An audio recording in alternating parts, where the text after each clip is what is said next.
Le sport pris au sérieux par des animateurs autant tout aussi dérisoires. Avec Emilio Constanza. I'm a fun guy. Félix Forget. As there's a drive in a deep left field by Castellanos, it will be a home run. Et Pierre-Olivier Poulain. This man was a bona fide scrub. He can't play. La triple menace.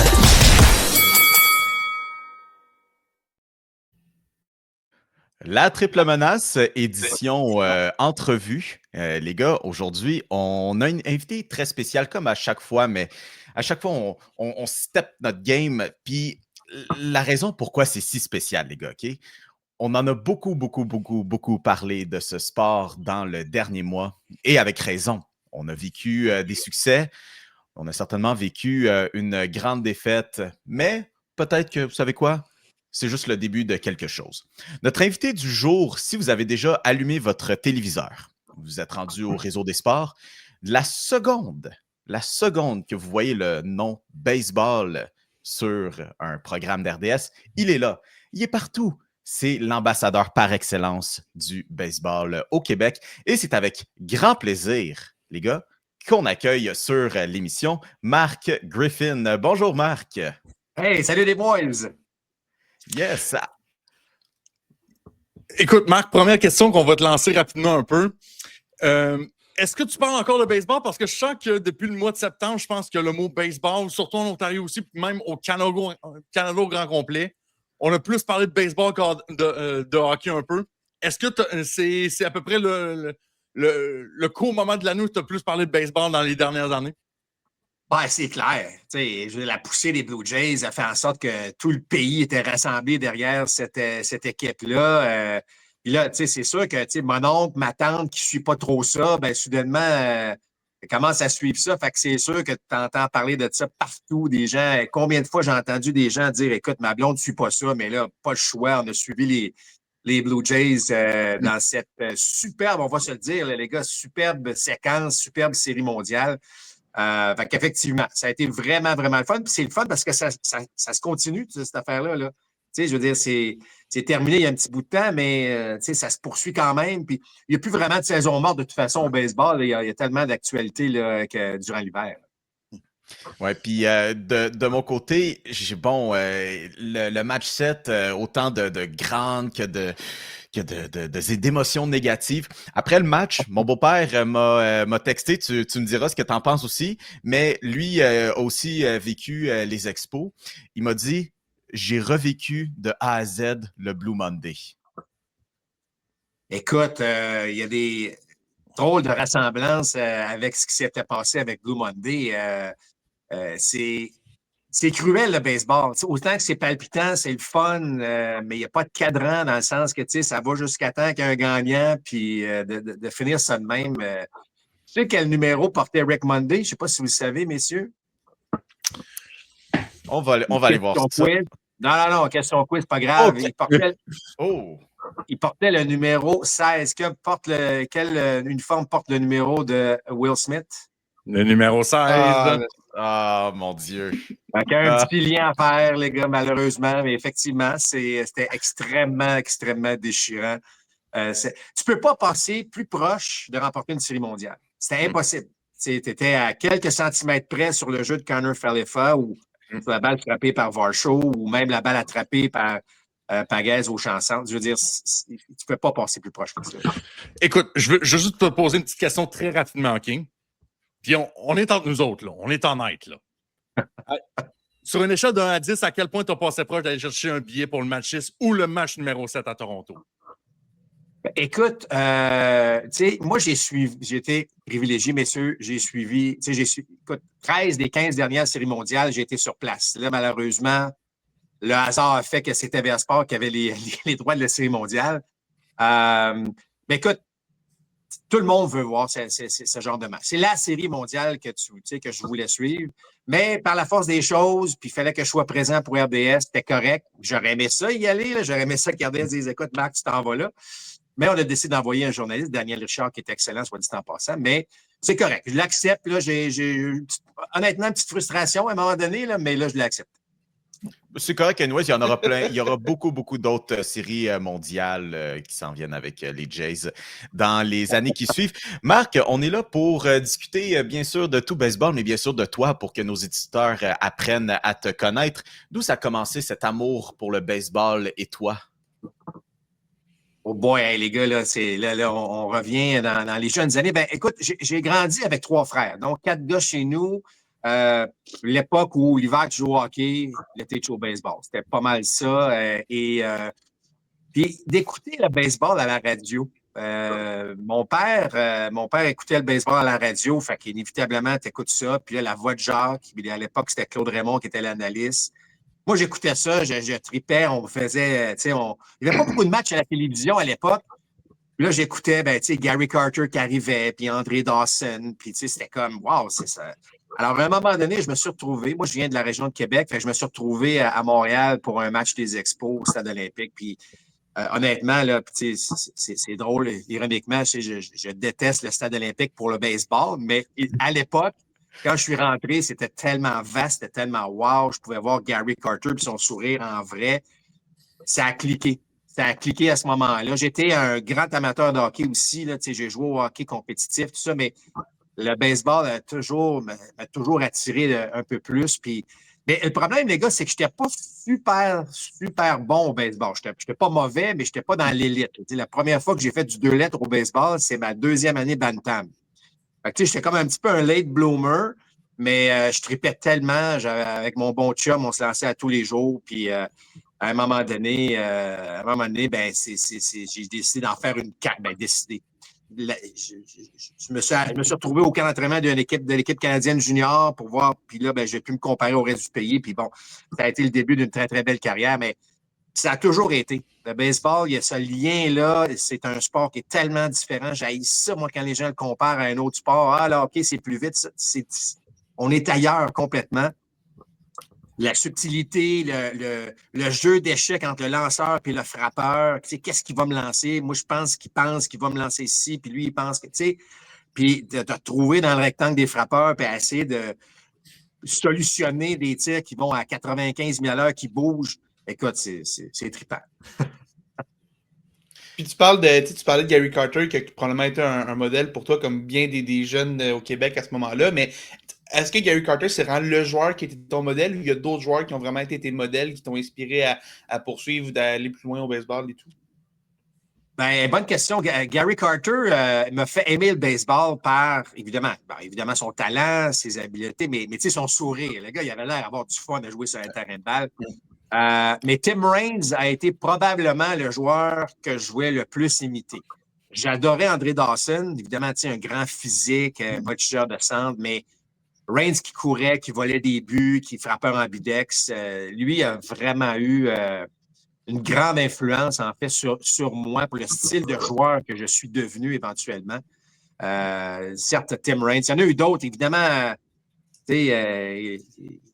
Ken Griffey Jr., il est un petit peu plus vieux que moi, mais pas bien. Puis j'ai eu la chance de le côtoyer, entre guillemets, sur le même terrain que lui. Puis ça, c'est des gars là, que tu regardes, si tu veux imiter. Tu penses que tu as le même talent qu'eux autres, mais finalement, tu réalises que non. Là. Mais c'est vraiment... c'est des joueurs comme ça, moi, qui m'ont fait triper. Là. Parce que dans les mineurs, c'était ça un peu. Tu étais comme le premier frappeur de l'alignement. On s'en allait ses buts puis tu essayais de voler les buts. Même quasiment que tu as eu une saison de 50 buts volés dans les mineurs à Verona Beach, dans la filiale des Dodgers un peu. Puis je regarde un peu aujourd'hui. Tu as joué environ fin des années 80, début des années 90. Fait que ça fait une trentaine d'années, 35 ans à peu près. Le rôle du premier frappeur de 2025 a tellement évolué dans les dernières, peut-être 10, 15 dernières années environ. Ça te manque-tu de le prototype premier frappeur de mon seul objectif, c'est d'aller ses buts puis de créer le plus gros chaos sur les buts que je peux faire avec ma vitesse, avec mes jambes, là?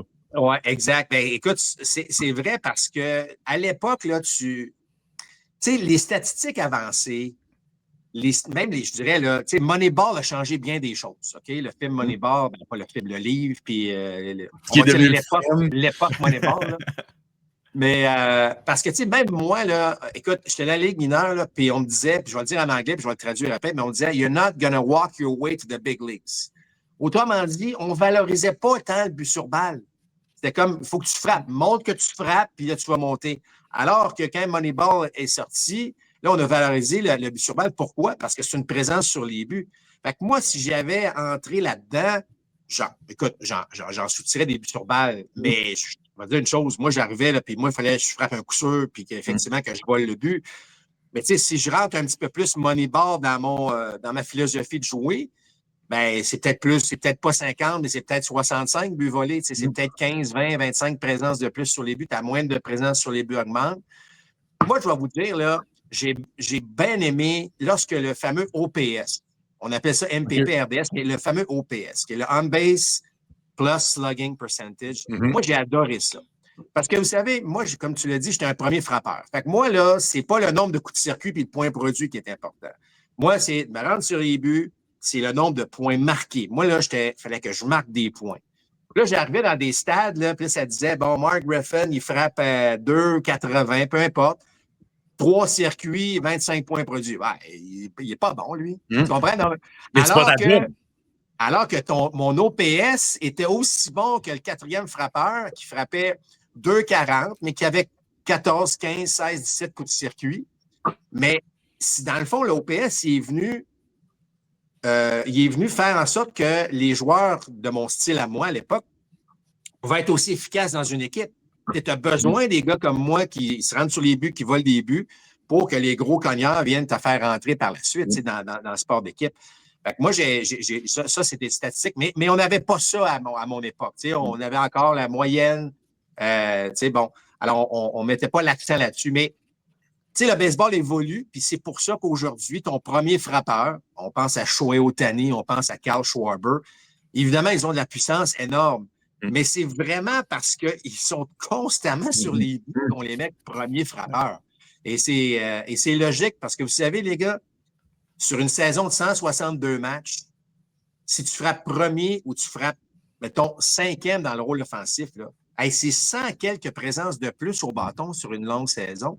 Fait que tu veux que tes meilleurs frappeurs reviennent plus rapidement. Alors, c'est sûr que ça a évolué beaucoup à ce niveau-là. Puis, je veux faire un petit peu là, de pouce sur ta vie en tant que joueur de baseball. Ça, on connaît maintenant un peu sur le côté offensif. Sur le côté défensif, est-ce que tu as essayé un petit peu toutes les positions? Est-ce qu'il y en a même, tu t'es dit, hey, tu sais quoi, je pense que je pourrais être receveur, puis finalement, ça n'a pas trop fonctionné ou des affaires dans le genre? Écoutez, j'étais receveur, parce que, oui, Gary Carter avait une influence, mais 2, moi, j'ai grandi avec dans ce temps-là, tu avais 1 ou peut-être 2 lanceurs par équipe. Lorsque tu jouais le moustique, puis oui, puis tout ça, c'est plus comme aujourd'hui où on force tout le monde à lancer, puis tout ça. Puis mon chum qui lançait, il lançait fort. Puis moi, j'étais le seul qui pouvait être receveur. Fait que moi, j'ai agi comme receveur, puis c'est resté de même. Fait que moi, j'aimais ça, j'étais dans le feu de l'action, je ne lançais pas, mais j'étais receveur, puis j'aimais ça tirer des gars à tentative de vol. Jusqu'à temps que je me retrouve, j'en ai parlé tantôt, au camp d'entraînement de l'équipe canadienne junior. Écoute, moi, là, à 16-17 ans, là, je mesurais 6 pieds, je pesais 160 livres. Là, okay, là, tu as un coup de vent, là, puis je partais, moi, là. Et là, j'arrive comme receveur au camp d'entraînement de l'équipe canadienne junior. Et les gars de l'Ouest, ils sont tous 6-1, 2, tu sais, ils sont, je sais pas, le 195. du gars de l'Ouest, c'est pas juste au hockey que ça existe. Ah non, on m'a dit, les gars, ils arrivent, là, des pans de mur. Fait que, tu sais, moi, bon, évidemment, là, tu te compares. Je trouvais que j'avais un meilleur bras qu'eux autres, je trouvais si, mais clairement, physiquement, je ne faisais pas l'affaire. Puis une semaine plus tard, il y a 100 joueurs au camp d'entraînement, on en coupe 75. Fait que là, je me dis, ouais, je frappe bien, tout ça, mais bon. Fait que je m'en vais c'est la journée des coupures. Je rentre dans le bureau, ils sont à peu près 4, c'est sombre dans la pièce. Puis là, d'entrée de jeu, il me dit, Marc, tu ne seras pas le receveur de l'équipe canadienne junior. Fait que tu sais, tu as 17 ans. Rappelez-vous, quand vous aviez 17 ans, là, c'est comme, OK, là, tu me coupes, là, let's go, là, que je sac donne-moi mon billet d'avion, puis je vais sacrer mon camp, tu sais. Puis là, il dit, mais il dit, attends, je vais te donner ta vraie première leçon de vie. Là, je dis, hey, attends un petit peu, là, tu viens de me couper. En plus, tu vas me donner une leçon de vie, tu sais, c'est comme. Là, il se retourne. Puis il prend un gant de voltigeur, je vous dis, là, ça avait l'air d'un filet de pêche, c'était grand comme ça. Il me lance ça, puis il dit, Marc, il dit, dans la vie, il dit, il faut que tu exploites tes forces. Il dit, tu es probablement le joueur le plus rapide ici, tes receveurs. Il dit, ça ne marche pas. Fait que là, tu t'en vas dans le champ. Il dit, cours comme une gazelle, ramasser les balles. Puis avec le bras de tas, là, ramène-nous ça. Tu as une semaine pour nous montrer ce que tu peux faire. Et là, les gars, quand vous êtes receveur, vous voyez le jeu de même. Vous comprenez? On s'en va, c'est vers vous. Et là, tu t'en vas dans le champ centre, tu vois la game complètement dans l'autre sens. Là. OK. Je vais te dire une chose. Partir du point A au point B, là, c'était pas ça, moi. Là. Moi, je partais, là, la balle était frappée, là, puis là, je faisais un zigzag, je l'attrapais, la balle, mais c'était pas chic. Mais une semaine plus tard, j'ai fait l'équipe comme voltigeur de centre de l'équipe canadienne junior à l'époque, par ma vitesse. Et ça, ben là, évidemment, ça, c'est resté beaucoup. Et quand les Dodgers sont venus à Sainte-Foy, dans la région de Québec, pour venir m'évaluer puis venir me faire une espèce de try-out, écoute, on m'a quand même essayé comme receveur, on m'a fait prendre des roulants au troisième but, évidemment, dans le champ.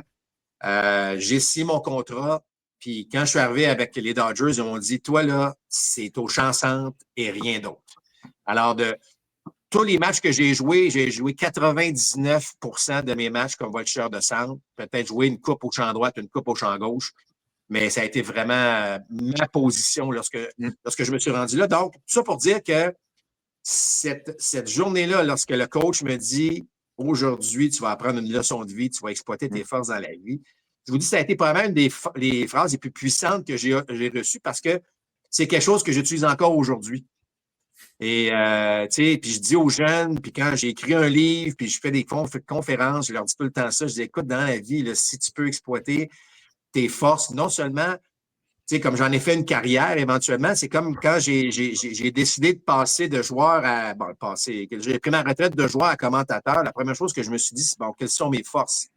Ben, ça fait 10 ans que je joue, je pense que je commence à connaître la game un peu.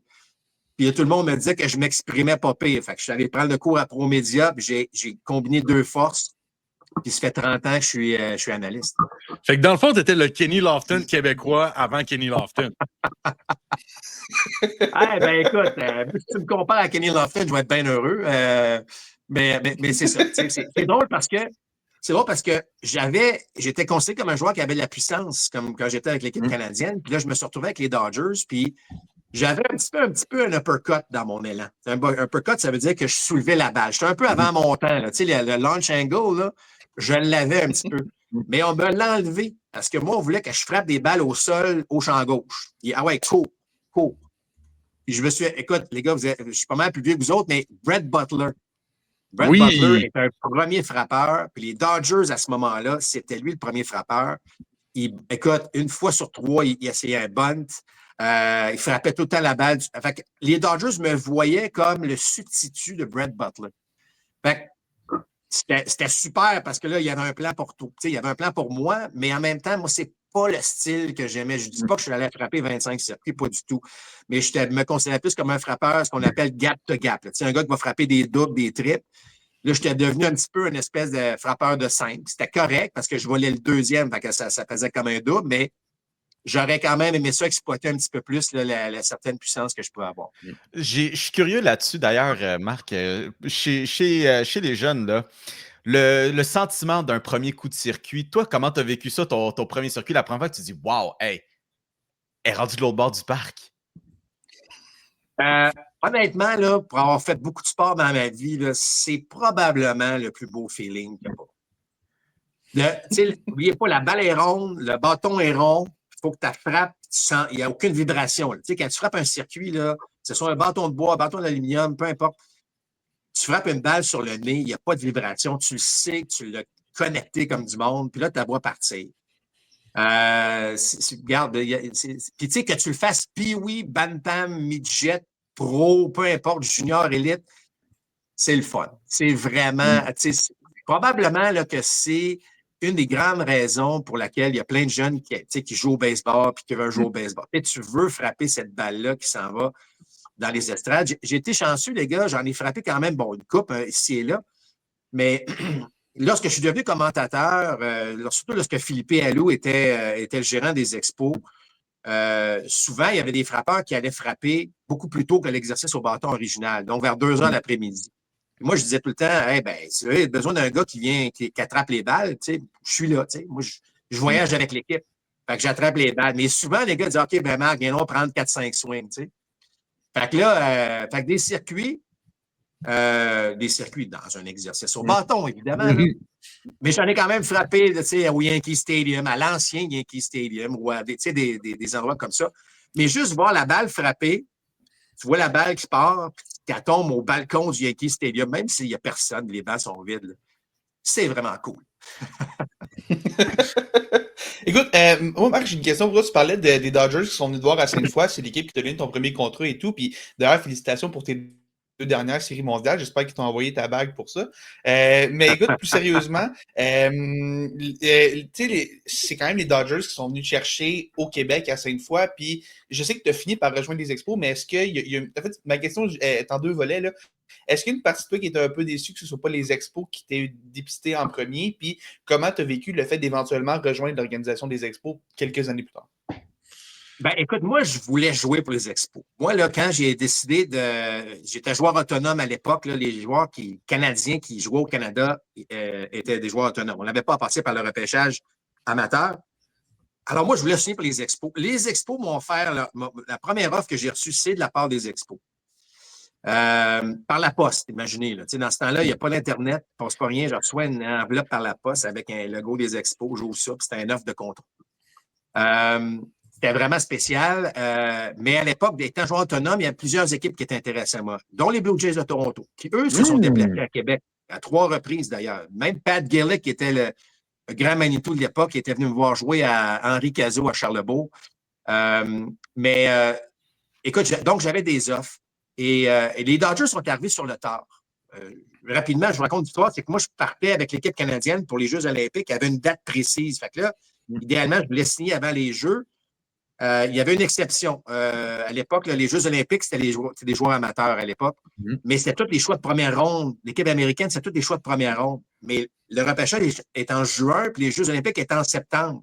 Alors, c'est ça qui m'a permis de signer avant les Jeux, c'est qu'il y a un règlement avec le comité olympique de dire ben les joueurs peuvent s'entendre avec leur équipe, mais ne peuvent pas recevoir de montant d'argent avant les Jeux. Okay. Moi, ça m'a permis, comme joueur autonome, de pouvoir dire aux équipes ben, je serais intéressé à signer. Mais moi, sans savoir s'il y avait vraiment de l'intérêt. Alors, tout ça pour dire que, bon, je reçois une offre des Expos, je reçois une offre des Blue Jays, je parle aux Padres, je parle aux Phillies. Je n'ai pas eu d'offre de leur part, mais je parlais régulièrement avec ces organisations-là, entre autres choses. Et là, c'est Claude Pelletier, en fait, qui n'était même pas un dépisteur. On appelle ça un bird dog, les gars. Un bird dog, c'est quoi? C'est un ami de l'organisation. Dans ce temps-là, on dit hey, si jamais tu rencontres un joueur de baseball qui a de l'allure, appelle-nous, puis on va faire un suivi. Et Claude Pelletier, il m'a appelé, il m'a dit écoute, je sais que Marc, il faut que tu signes dans les prochains jours parce que tu t'en vas aux Jeux olympiques. Mais il dit j'aimerais ça venir te voir jouer. Fait qu'il vient me voir jouer 2-3 matchs, il aime ce qu'il voit. Il dit tu peux-tu attendre encore un peu? Je vais faire venir le dépisteur de l'Est des États-Unis. Ben, OK. Fait que le Dick Teed s'en vient. Dick Teed, d'ailleurs, qui a joué pour les Royaux de Montréal, petite parenthèse. Il s'en vient, puis il dit écoute, il me voit jouer 2-3 games, il aime ça. Puis là, il fait venir ce qu'on appelle un cross-checker. Un cross-checker, tu en as à peu près 2 par organisation. D'ailleurs, Alex Agostino est maintenant rendu un cross-checker avec les Phillies de Philadelphie. Autre parenthèse. Alors, les autres viennent valider ce que les dépisteurs... Autrement dit, quand un cross-checker vient, ça veut dire qu'on va faire une offre. Puis là, on vient valider ce qui arrive avec ça. Là, les Dodgers arrivent, puis... tu sais, j'ai rien contre les Brewers de Milwaukee, là, mais tu sais, ce sont les Dodgers de Los Angeles. Puis là, ils arrivent, puis ils me font une offre. Puis l'offre est de loin supérieure avec celle des Expos. Fait que moi, j'étais un peu...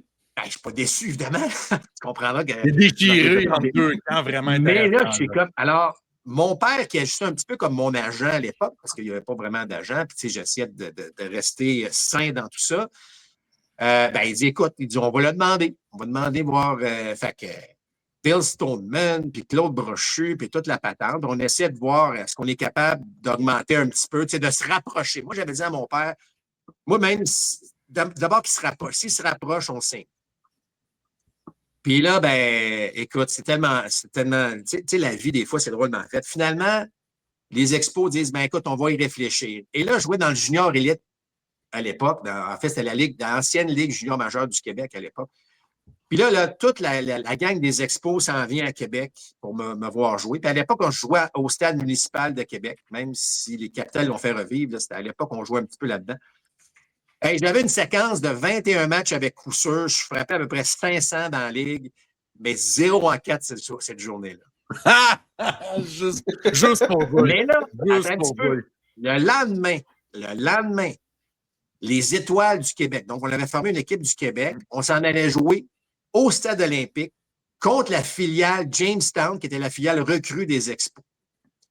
Fait que là, on s'en va au stade olympique. Fait que 0-4, c'est plate. Mais là, je m'en vais chez vous. Là. Je m'en vais au stade à Montréal. Fait qu'après un match régulier des Expos, on embarque sur le terrain, on joue contre la filiale. Marcus Grissom était dans la filiale à l'époque de Jamestown. Juste pour vous dire, il y avait beaucoup de talent dans cette équipe-là. Là, je m'en vais au stade olympique. 3-4. J'ai un simple, double, triple. Je retire un go au troisième. J'ai un super match. Fait que là, je me dis, bon, OK, je me reprends. Les Expos ne bronchent pas. Ils n'augmentent pas leur offre. Fait que là, je suis déchiré. Je suis vraiment déchiré. Fait que là, mon père, il appelle, il dit, écoutez, il dit là les Dodgers disaient, qu'est-ce qui se passe? Là? Pourquoi qu'on ne signe pas? Là? Fait que mon père dit, mais écoutez, on est en train encore de négocier. Il dit, regardez bien ce qu'on va faire là. Il rajoute un montant. Les Dodgers rajoutent un montant pour être. Regarde, là, c'est fini le niaisage. Nous autres, là, on le veut. C'est quoi tu veux? Non, on rajoute un montant. J'ai su plus tard que les Dodgers n'avaient pas eu le choix de deuxième ronde à l'époque. Donc, j'ai pogné, entre guillemets, l'argent de deuxième ronde, donc, était budgété. Ils me l'ont donné, carrément. Alors là, je me retrouve avec un bon montant d'argent à l'époque et bon, puis là, ben, je trouvais ça vraiment plate que les Expos ne bougent pas à ce niveau-là. Puis, bien honnêtement, je savais que les Dodgers ne venaient pas me chercher pour faire du marketing, là, dans le sens que je parle français, anglais, chinois, eux autres, et c'était comme let's go, on veut un bon joueur de balle. Fait que j'ai signé avec les Dodgers. Et je finis mon histoire rapidement en vous disant qu'à mon premier camp d'entraînement, je suis invité au camp des Ligues majeures, à ma grande surprise. Les Dodgers venaient de remporter la Série mondiale en 88. Alors moi, je me présente au camp d'entraînement en 89 comme mon premier camp d'entraînement avec les champions défendants. Et bon, je ne commençais pas de match préparatoire, mais je venais souvent les finir. Donc, on m'appelait, on dit, viens jouer, puis tu vas embarquer en 6, 7, 8e manche là, pour remplacer les réguliers. C'est souvent ça que les jeunes font. Mais contre quelle équipe est mon premier match? Non! Le vestiaire, au camp d'entraînement, le vestiaire est au champ droit. Et l'abri des Dodgers est du côté 3e but. Fait que moi, je sors de l'abri, m'en va, c'est-à-dire je sors du vestiaire pour m'en aller à l'abri, mais je passe devant celui des Expos. C'est comme si, honnêtement, là, ça c'est vrai, là. C'est comme si je m'en vais pas dans la bonne place, moi, là. En plus, les Expos qui abordent leur bleu poudre, tu sais, leur superbe bleu poudre. Fait que je passe devant l'abri des Expos, puis je suis comme pas mal à l'aise, mais tu comprends que c'est comme déchirant. Et là, bon, évidemment, c'est excitant, il se passe des choses. Là, à un moment donné, en 7e manche, Mac, tu t'en vas comme coureur suppléant. Le rôle de coureur suppléant, quand tu arrives, c'est quoi? C'est que, bon, tu t'installes au premier but, ton instructeur te parle un peu, mais tu regardes où sont positionnés les voltigeurs. Parce que, tu sais, si une balle est frappée, il faut que tu saches, bon. Et là, je regarde, et au champ gauche, c'est Tim Raines. Oh non! Oh! Et ça, c'est une histoire vraie. Là, quand j'ai réalisé que c'est Tim Raines, je suis devenu mou un petit peu. Là. Et c'est venu me chercher vraiment. J'ai demandé un temps d'arrêt, j'ai fait semblant que mon lacet était détaché. J'ai attaché mon lacet, juste pour prendre mes esprits. Et là, Joey Amalfitano, qui est l'instructeur au 3e des Dodgers à l'époque, il me fait des signaux. Là. J'ai le signal du vol. Là, moi, je vais voler un but devant Tim Raines. Moi, je triple, là. Je triple au bout. Il n'y a pas grand monde qui peut se vanter d'avoir fait ça dans sa vie. Et là, écoute, super départ. Je pars. Là, ça va vraiment me vieillir, les gars, mais au bâton, c'était Mike Sochia. Mike Sochia, qui a été longtemps le receveur des Dodgers, qui a été longtemps le gérant des Angels d'Anaheim, mais peu importe. Il fait une fausse balle. Et grande légende de la centrale nucléaire de Springfield dans les Simpsons aussi. Et il fait une fausse balle. J'étais là, come on, man! Alors là, on m'enlève le vol. On fait le signal qu'on m'enlève le vol. Fait que là, évidemment, il prend le tir. C'est une balle, donc 1 et 1. On me redonne le vol. Et là, Sochak, il frappe une balle, il frappe un roulant en deuxième. Alors finalement, la manche se termine sans que Mais j'ai eu quand même 2 bons départs, mais on n'en saura jamais le résultat. Mais là, j'arrive au deuxième parce que la manche se termine. Puis là, évidemment, je restais comme voltigeur. Mais pendant ce temps-là que j'arrive au deuxième, Tim Raines est dans la gauche. Lui, là, il court vers l'abri du premier but. Il est devant moi, là, il est à 5 pieds de moi. Là. Puis là, je me dis, lui, il n'a aucune idée en ce moment, l'influence ou tout ce qu'il y a sur moi. Il n'a aucune idée. Je me suis dit ça, j'ai dit là, il passe devant moi, là, puis lui, il n'a aucune idée. Il n'a aucune idée de ce qui se passe en ce moment. Fait que ça, les affaires de même, là, j'en ai eu quelques-uns, quelques-unes aventures de la sorte, là, avec Gary Carter, entre autres choses aussi. Là. Puis là, tu arrives, c'est ça, fin des années 80, début des années 90, tu arrives avec les Dodgers et tout ça, tu sais. Kurt Gibson, Oral Hershiser sont encore là un peu. 1990, c'est intéressant parce que Verona Beach, il y a le nom de Mark Griffin là-dessus. Il y a aussi un nom d'un futur membre du Temple de la Renommée, le catcher, le receveur Mike Piazza, qui n'était pas encore le Mike Piazza qu'on connaissait encore aujourd'hui. C'est vraiment l'année suivante qui a vraiment commencé à faire tourner les têtes dans les mineurs pour devenir le frappeur de puissance qui est devenu. Là. Hey, encore une fois, là, on est entre nous autres. Là. Si tu veux brag, là, c'est le temps. Là. Si tu veux tirer bretelle, c'est le temps. Là. Mais... Non, mais j'ai une très belle histoire avec Mike Piazza, les gars. Est-ce que, dans ta tête, tu disais, ce gars-là va faire quelque chose? Est-ce que tu as vu quelque chose que les scouts n'avaient pas vu puis tu peux te dire, moi, je l'ai vu? On est entre nous autres, là. Si tu veux brag, c'est le temps, là. Ah, écoute, je peux te donner des noms de joueurs que j'ai joués. J'ai dit, lui, il va se rendre loin. Mais Mike Piazza n'était pas un de ceux-là. Mike Piazza, là, moi, là, mon baptême dans le baseball professionnel, les gars, c'est qu'après les Jeux olympiques, il y a ce qu'on appelle la Ligue d'automne. Tu sais, la Arizona Fall League qu'on a maintenant, là, ça existait déjà. Moi, je me suis retrouvé là-dedans, mais je suis arrivé en retard parce que les Jeux, je vous ai parlé tantôt, étaient en septembre, fait que je me suis retrouvé là en retard. Mais moi, je n'avais jamais joué avec des bâtons de bois. Dans ce temps-là, là, c'était bâton d'aluminium. Tu sais, baseball amateur, Jeux olympiques, bâton d'aluminium. Là, je me retrouve avec des bâtons de bois. Fait que là, je me retrouve en Arizona. Le gars d'équipement, il dit, écoute, je te donne un bâton qui va te servir pour tes pratiques au bâton, puis un bâton pour tes matchs. Viens pas me voir demain matin parce que tu as brisé tes deux. Il est à même. OK. Alors, là, vu que j'étais un petit peu en retard, puis bon, les gars avaient commencé, le coach dit, garde, ce matin, là, va dans les cages de frappeur, va frapper, va te détendre un peu, va faire.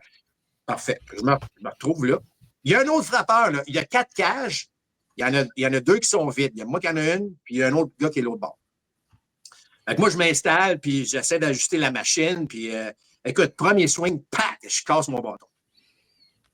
Fait que j'ai déjà un bâton de cassé. Fait que là, bon, fait que je reprends l'autre, puis là, ben, je fais 4, 5, 6 swings avec, peut-être une dizaine, et je brise mon bâton. Fait que là, j'ai à peu près 12 swings de prix, puis j'ai déjà... Bon. Le gars au bord, il me regarde, puis il dit, il part à rire, il dit, on a tous fait ça, là. Puis c'est pour ça que le gars te dit ça. Il dit, il y a un petit ajustement dans ton élan, ça prend pas grand-chose, mais ça te coûte 2-3 bâtons. C'est un peu ça, là. Puis, mais il dit, garde, je vais te passer le mien, mais il dit, casse-le pas. Et j'étais tellement concentré à frapper la balle sur le baril. Et ce gars-là était Mike Piazza. Et Mike Piazza, là, on s'est mis à jaser. Grand amateur de hockey, grand amateur des Flyers de Philadelphie, moi, grand amateur des Nordiques de l'époque, l'échange Lindros. Tu comprends que là, il y a eu une connexion. D'ailleurs, l'année suivante, moi, je suis resté dans le même complexe que Mike en Arizona, parce qu'on est retourné l'année suivante. Puis, à l'époque, il y avait des matchs hors concours présentés à Phoenix. Il n'y avait pas d'équipe à l'époque là, des Phoenix. Ben, il n'y en a plus d'ailleurs maintenant, là, mais bon. Il y a encore les Diamondbacks en Arizona. Pardon? Il y a encore les Diamondbacks en Arizona, mais c'est vrai que c'est pas à Phoenix en tant que tel. Non, mais c'est correct. Ce que je veux dire, c'est qu'on est allé voir un match de la Ligue nationale de hockey. On est allé voir un match hors concours entre les c'était entre les Hawks de Chicago et les Sabres de Coyotes de Buffalo. Phoenix. Les Sabres de Buffalo. Non, c'était un match. Okay. Tu sais, la Ligue nationale, des fois, faisait des, tu sais, comme il y a un match des Kings à Québec, le Canadien. OK, ouais, je comprends. Bon, fait que. Donc, on a fait ça. Fait que moi, Mike Piazza, je veux dire, c'était devenu un ennemi. J'ai plein d'histoires avec Mike Piazza. Puis dans son livre, d'ailleurs, c'est drôle parce qu'il a écrit un livre, Mike Piazza. Puis Mike Piazza, il est en train de se faire scouter, là, parce que, juste en passant, là, Mike Piazza est un choix de 62e ronde. Quand même. Il a fait ronde maintenant dans le baseball. Là. Fait qu'imaginez, là, lui, il est en 62e ronde. Donc, c'était une faveur qu'on faisait. Mais dans son livre, il a écrit que là, il était sur le point de signer, puis que le fameux scout des Dodgers du nord-est américain devait venir le voir. Fait que lui, il est tout excité, il se prépare, il est dans sa cage, puis tout ça, puis le scout n'est jamais venu. Oh. Lui, il était bien frustré de ça. Pourquoi le scout n'était jamais venu? Il parce était à Québec en train de me scouter. Non! Fait que c'est drôle, là, ces liens-là sont vraiment le fun. Mais Mike Piazza, écoute, quand la première année que j'ai joué avec lui, c'était notre backup catcher. Fait que tu ne fais pas t'attendre à ce gars-là fasse les basements majeurs. Il y avait un dénommé Pete Gonzalez qui était le receveur numéro 1. Fait que Piazza, il était receveur un match par semaine. Fait que tu ne pouvais pas t'attendre à ce que ce gars-là fasse ça. L'année suivante, il l'envoie dans la Ligue de la Californie, qui est du A-Fort. Puis c'est là qu'il a débloqué. Il a commencé l'année comme deuxième receveur. Ils l'ont inséré. Il a frappé une coupe de circuit. Puis écoute, 2 mois plus tard, il y en avait 17 bombes. Puis là, ils ont dit, OK, lui, on va lui donner sa chance. Puis écoute, the rest is history. Puis quand tu disais des gars que tu as vus et que tu savais qu'ils allaient jouer pro, tu n'as pas joué avec, mais vous vous êtes côtoyés peut-être à plus d'une reprise là, dans ta carrière, mais Pedro Martinez. As-tu non, Pedro, j'ai joué avec. Ah non. OK, tu as joué avec? Ouais. Pedro Martinez, super belle histoire, parce que Pedro Martinez, dans le fond, là, c'était pas Pedro Martinez, c'était le frère de Raymond. Raymond Martinez était un grand lanceur avec les Dodgers. J'étais dans la Ligue de la Californie à l'époque. On gagne, c'était la fin de saison, là. Dernier match de la saison. Si on gagne, on fait les séries. Et si on perd, on ne fait pas les séries. Et là, tous nos lanceurs sont blessés. J'arrive toujours très tôt. J'arrive très tôt au vestiaire. Puis là, notre coach, il dit, écoute, on est obligé de faire venir un lanceur de la Ligue des recrues pour venir lancer notre match ultime. Tous nos gars sont blessés. Hey, moi, je suis découragé. Là, c'est notre plus gros match de l'année. Il dit, c'est le frère de Raymond. So what? Ça, lui? So what? Et là, il est déjà arrivé, puis tu regardes, tu regardes ses vêtements, puis tu dis, écoute, les gars, il est comme du small, là, il est tout petit, c'est quoi cette affaire-là?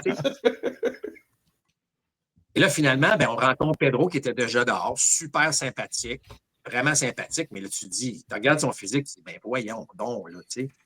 Et moi, j'ai le privilège de jouer au Champ-Centre. Et donc, je peux bien voir, écoute, il a lancé un match complet, jeu blanc de 3 coups sûrs. Ils n'ont pas touché à la balle. Et moi, c'est là que je me suis dit, OK, lui, il est spécial. Lui, il est spécial. Puis Pedro nous a permis de lancer avec nous en série, il nous a permis d'aller assez loin. On a perdu en finale cette année-là, le 3-5, on a perdu le match numéro 5, mais tu savais tout de suite que ce gars-là était spécial. D'ailleurs, je me souviens, lorsqu'il a été échangé, tout le monde criait Delano de Shields, ça n'a pas de bon sens qu'on échange Delano de Shields. Puis je me souviens, Maurice Dumas, qui était columniste à Québec, m'avait appelé, il dit, Marc, je sais que tu as joué avec Pedro. J'ai dit, j'étais le seul qui disait, hey, attention, là, c'est pas si pire comme transaction. Moi, je pense que ça va avoir de l'allure. Je ne savais pas qu'elle allait être aussi bon que ça, là. Mais tu sais, je savais qu'il y avait un potentiel énorme. Henry Rodriguez, j'ai joué à ma première saison avec lui, vous savez, Henry, là. Oui. Je savais que ce gars-là allait être dans les ligues majeures. Tu le voyais dans son élan, dans son approche, la balle qui explosait de son bâton. Tu en as des gars que tu voyais. Mais il y a des gars comme Mark Grudzielanek. Vous vous souvenez de Mark Grudzielanek? Je ne sais pas si vous en souvenez. C'est un joueur de écoute, légende de Scrabble, Mark Grudzielanek. Que tu pouvais plugger au Scrabble, là? Écoute, ça va être le nom le plus payant. D'ailleurs, anecdote rapidement là-dessus, Harry Carey. Ça vous dit quelque chose? Harry Caray, c'est le légendaire commentateur des Cubs de Chicago. OK? Légendaire. Et là, j'étais comme commentateur, puis les expos arrivent en ville, puis là, puis dans ce temps-là, il y a juste un plexiglas qui nous sépare entre l'équipe d'analystes de radio puis nous autres. Fait que tu l'entends bien, puis là, il était là. Play for the Expos shortstop Mark Krexka. How the hell do you pronounce this name?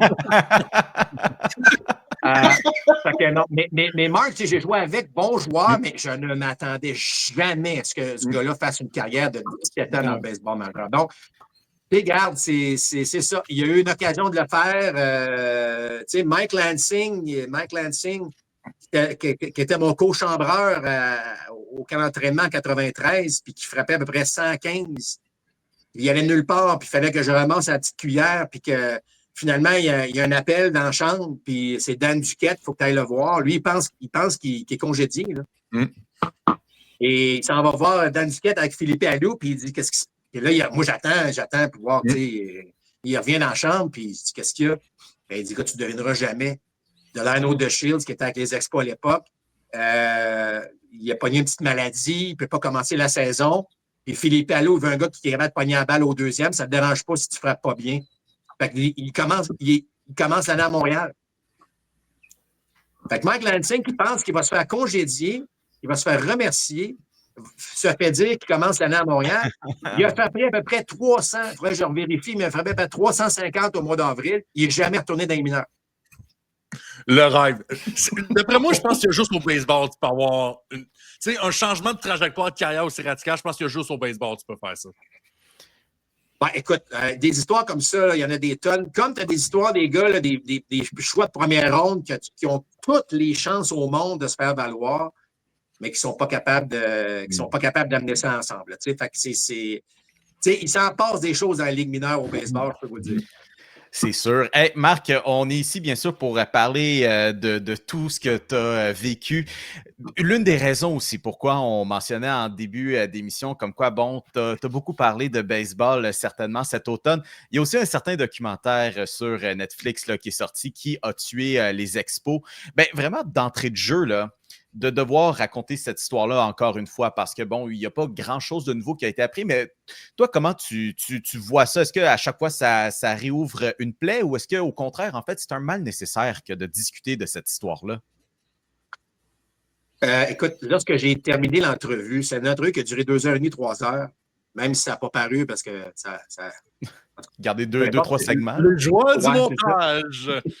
Mais c'est que j'ai sorti de là en disant hey, j'espère là, qu'on tourne la page une fois pour toutes.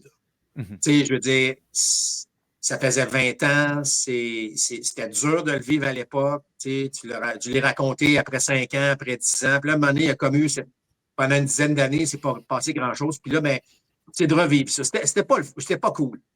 C'était pas cool. Je pense qu'au départ, là, c'était supposé être un documentaire beaucoup plus long, là, peut-être sur 4-5 heures. Là. Alors, je ne sais pas ce qui s'est passé. Donc, on a fait en sorte que c'était comme un film d'1h30, mais ça a été très bien fait, de façon très professionnelle. Mais c'est cruel. C'est cruel parce que vous l'avez vu, là, manque de vision, guerre d'ego, c'est pour les mauvaises raisons que les Expos sont partis. C'est ça qui est encore... C'est pas le fait qu'ils sont partis, c'est le fait qu'on les a laissés aller pour rien alors qu'on avait... on n'avait pas la vision, on n'avait pas l'intérêt. Alors que je ne sais pas, je ne suis pas le plus grand connaisseur, là, mais si tu prends quelque chose que ça coûte 100 millions de dollars, puis 20 ans plus tard, ça va valoir 2 milliards, mais ça me semble que ça aurait été pas pire occasion d'investir. Pourquoi que Ted Rogers a acheté les Blue Jays en l'an 2000 alors que lui voyait que avec son réseau de télévision, le sport, la nouvelle technologie, là, ça allait être un mariage extraordinaire.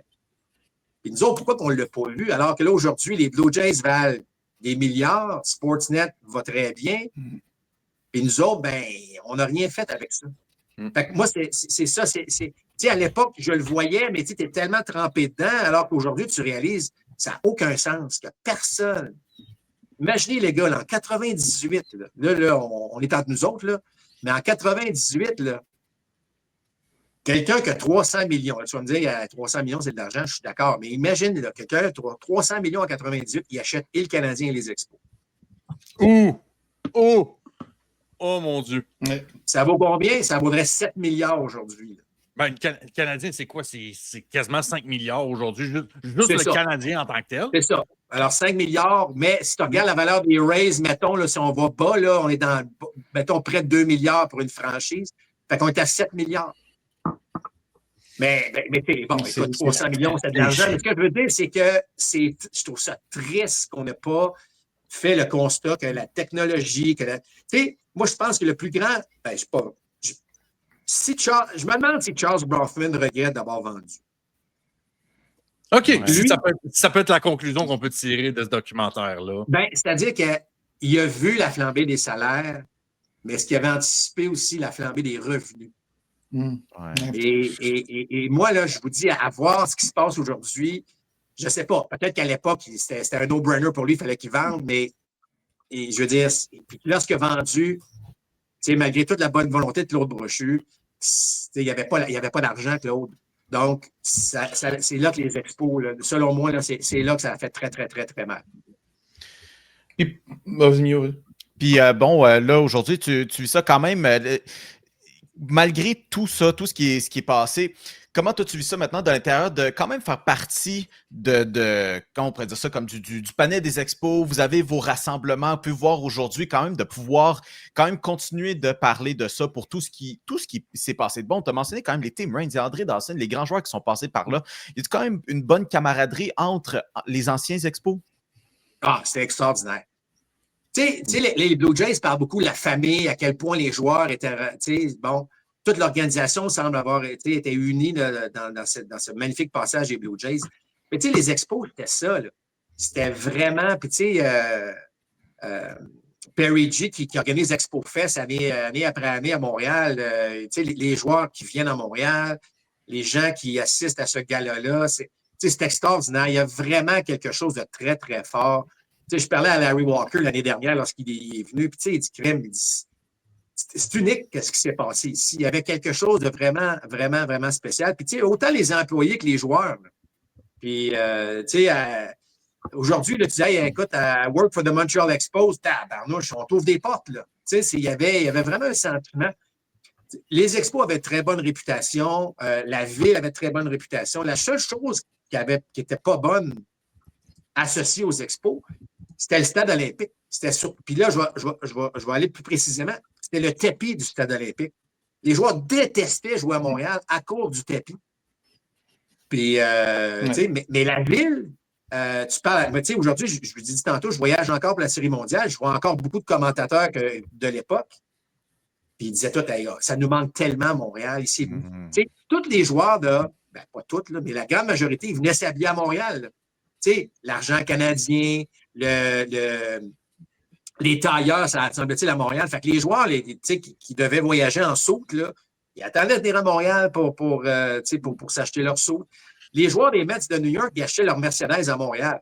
Ça coûtait moins cher, même avec les droits de douane, ils s'en venaient acheter leur Mercedes à Montréal. Les Cubs de Chicago faisaient leur voyage de commanditaire. Tu sais, nous autres, on le faisait en Floride, là.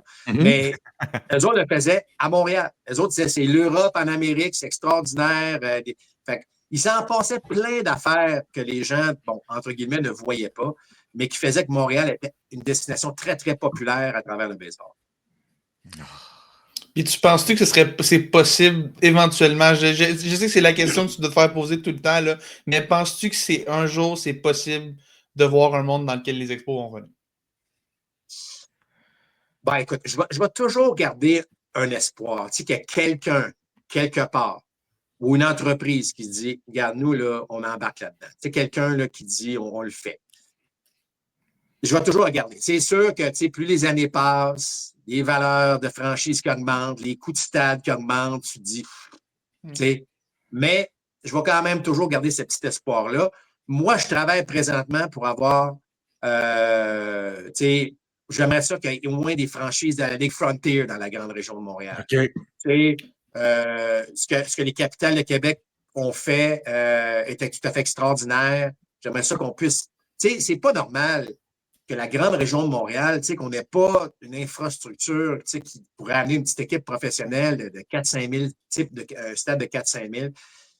Le sport va bien. Le Baseball Québec n'a jamais été, tu sais, on se retrouve dans les meilleures années de l'histoire du baseball. Tu sais, à l'époque des expos, il y avait 46 000 jeunes qui jouaient au baseball, 46 000 jeunes qui jouaient au baseball l'été.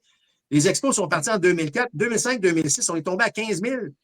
Là, cette année, on va rejoindre, j'espère qu'en 2026, l'été 2026, on va atteindre le 45 000.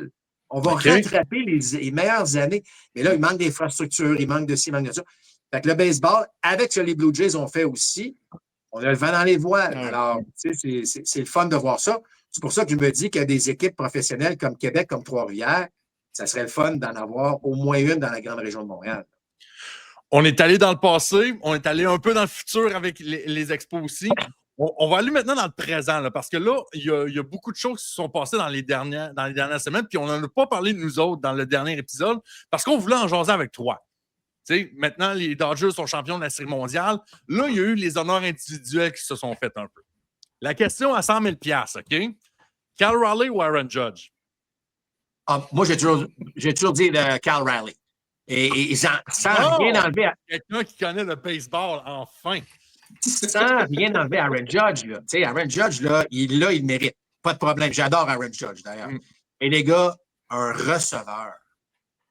Moi, là, j'ai toujours prôné, le temps de la renommée, là, je fais une petite regarde là-dessus, là, mais petite parenthèse là-dessus.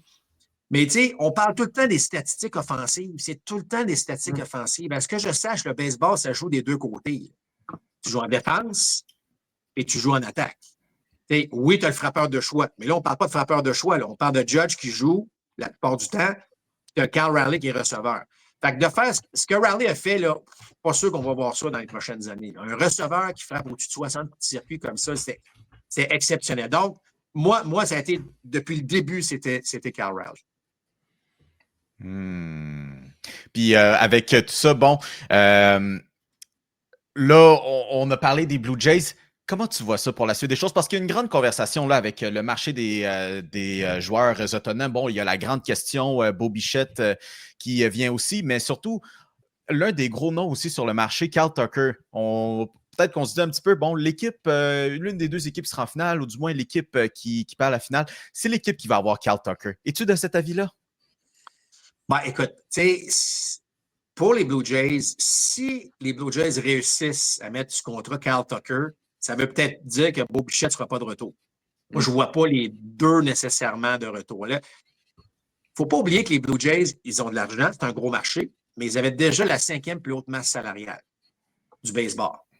Et sachez aussi que là, le contrat de Vlad, là, le gros contrat, va commencer l'année prochaine. Là. Fait que, tu sais, il y a de l'argent, mais il faut faire attention. Tu sais, Bo Bichette, en passant à Bo Bichette qui a refusé, évidemment, l'offre qualificative, ça, c'est de l'administration. C'était normal, c'était sûr qu'il allait refuser ça. Là. Donc, il ne faut pas penser que ça fait que Bichette ne sera pas de retour. Mais Bichette est le joueur autonome le plus jeune, de 27 ans. Là. Donc, lui, c'est sûr. Peu importe s'il veut signer avec Toronto, là, tu veux aller tester le marché, tu veux voir ce que les autres équipes pensent de toi, tu veux voir qu'est-ce qui se passe. Ça ne veut pas dire que il ne va peut-être pas aimer ce qu'il va voir. Il va peut-être aimer ce qu'il va voir, on ne le sait pas. Pour l'instant, il est encore trop tôt, selon moi, pour voir si Bichette va être de retour, parce que par le temps qu'on fait le tour, puis on regarde, est-ce que c'est au deuxième but, est-ce que c'est à l'arrêt court? Même s'il retourne avec les Blue Jays, est-ce que c'est à l'arrêt court ou au deuxième but? Il y a un paquet de questions. Mais chose certaine, il y a des gros salaires. Tu sais, t'es pris avec Santander, faut-il le dire. On l'a signé l'année passée pour 3 ans. Là, tu peux faire jouer Barger. De toute évidence, Barger mérite de jouer tous les jours. Alors, tu le fais jouer. Est-ce que tu le fais jouer au 3e? Si tu le fais jouer au 3e, tu mets où Ernie Clement? Puis si tu veux le mettre comme frappeur désigné, tu mets George Springer où? Tu sais, il y a un embouteillage partout. Là. Exactement. Alors, Springer, il faut que tu considères que la plupart du temps va être le frappeur de choix, effectivement. Donc, est-ce que Santander joue? Est-ce que tu t'échanges Santander, mais tu sacrifies le fait que tu vas payer 80 % de son salaire de toute façon, parce qu'il n'y a personne qui va vouloir Santander à ce prix-là en ce moment avec ce qu'il a fait l'année dernière. Fait que, tu sais, c'est pas évident, là. C'est pas évident. Mais chose ce qui est encourageant pour les partisans des Jays, c'est que l'organisation est prête à dépenser encore. Probablement, moi, là, ça serait surtout un lanceur partant de premier plan. Vraiment, là, va te chercher un as lanceur. Gausman, il est bon. Est-ce qu'il va être encore aussi bon l'année prochaine? On verra bien. Il y a Savage qui va avoir une saison complète. Bieber qui va être de retour. Fait que tu as déjà un bon noyau. Mais on sait que Scherzer et Bassett, pas certain qu'ils vont être de retour, mais jusqu'ici, ils ne sont pas de retour. Fait que, ça va te prendre un gros partant solide, selon moi, de ce côté-là. Puis il y en a plusieurs de disponibles. Là. C'est un marché de joueurs autonomes. En relève, chez les partants, il y a quand même des noms potentiels. Donc, ça reste à voir, mais ça va être un hiver pas mal de fun à suivre. Là. Puis on en a, Marc, j'ai une dernière question. Vas-y. Ben, c'est ce que je m'en allais dire. Après moi. OK, Non, parfait. Écoute, dernière question pour toi. On sait que dans quelques semaines, il y aura le vote pour le trophée Ford C. Frick et encore une fois, Jacques Doucet qui est en nomination pour ce trophée-là. Ouais. D'ailleurs, on envoie nos meilleures pensées à Jacques Doucet qui est aux prises avec la maladie depuis quelques années maintenant. Et Roger aussi. Écoute, et Roger Brulotte aussi. Oui, aussi, Ray Roger aussi. C'est effectivement, on leur souhaite le meilleur aux deux. Mais écoute, pour Jacques Doucet qui est en nomination pour ce prix-là, je pense que tu l'as dit, toi-même, tu as été inspiré par lui. C'est probablement là celui qui t'a amené dans le baseball en premier lieu, puis tu as eu la chance de le côtoyer dans les années qui ont suivi. Est-ce que, tu sais, je pense que tout le monde au Québec est de l'avis que ça n'a pas de sens que ce gars-là n'ait pas encore été remporté ce prix-là et ait été introduit au temps de la renommée. Puis, est-ce que tu crois qu'un jour, son tour va finalement venir pour M. Doucet? Écoute, je le souhaite tellement. Je veux dire, ce qui est frustrant avec ça, c'est qu'un Jacques, il le fait en français. Fait que, tu sais, les gens qui l'évaluent, ils sont même pas capables de comprendre ce qu'il dit. Tu sais, il faut se fier avec ce que, tu sais, on a envoyé les dossiers. Et l'autre aspect qui va contre Jacques, c'est qu'il n'y a pas une équipe comme les Expos avec, tu sais, un support d'une équipe de relations médias qui monte un dossier à chaque année, qui ramène, tu sais, qui fait, tu sais, on était à bout de bras pendant des années. Rappelez-vous, à un moment donné, il y avait même, le vote se passait même par Facebook à un certain moment donné. On avait rassemblé du monde pour essayer de faire des votes sur Facebook.